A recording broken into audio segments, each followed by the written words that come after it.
बॉलीवुड की सदाबहार एक्ट्रेस रेखा, इन पर हर रोज कोई न कोई खबर आती ही है। हर रोज इनसे जुड़ी कोई न कोई खबर सुर्खी भी बन जाती है। हर रोज इनकी बोल्डनेस पर बात की जाती है। लेकिन क्या आप लोगों ने सोचा है कि ऐसा क्यों रेखा के बाकी कामों की चर्चा नहीं होती? फिल्म क्रिश में रेखा ने ऋतिक की मां का रोल निभाया था। क्यों मां के तौर पर हम लोगों ने एक्ट्रेस को आज भी एक्सेप्ट नहीं किया है? बीते जमाने की जितनी भी एक्ट्रेसेस हैं वो अब रेखा की तरह नहीं है, यानी कि उन्हें अब हमने मां के रूप में या फिर बहन के रूप में या फिर दादी के रूप में एक्सेप्ट कर लिया है। अब वो उनकी हॉटनेस की वजह से सुर्खियों में नहीं आती। ऐसे में रेखा ही एक ऐसी अदाकारा है जो बोल्डनेस, किसिंग और ड्रेसिंग सेंस हर चीज को लेकर विवाद बना बैठती है। हम बताते हैं कि ऐसा क्यों होता है।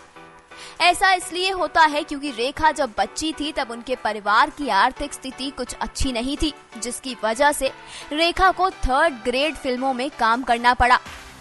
इस तरीके की फिल्मों में रेखा ने जमकर एडल्ट सीन्स किए।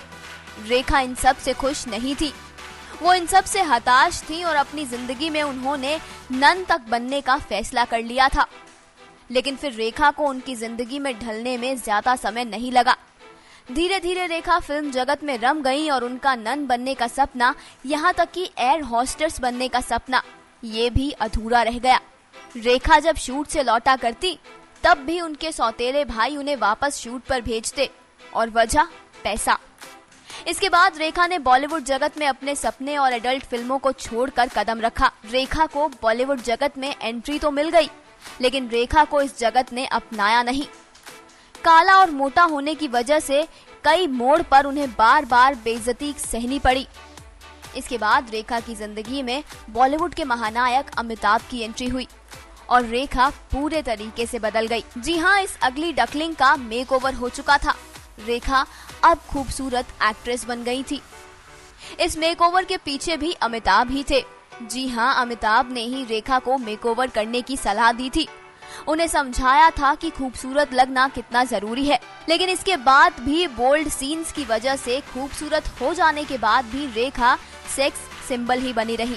वो सीन्स जो कोई भी एक्ट्रेस नहीं करती थी वो उस समय रेखा किया करती थी। शायद इसलिए ही रेखा खुद कहती हैं कि वो सिर्फ एक्ट्रेस नहीं बल्कि एक बदनाम एक्ट्रेस हैं। नेक्स्ट 9 न्यूज रूम की report. Subscribe now to receive new updates, reviews and news.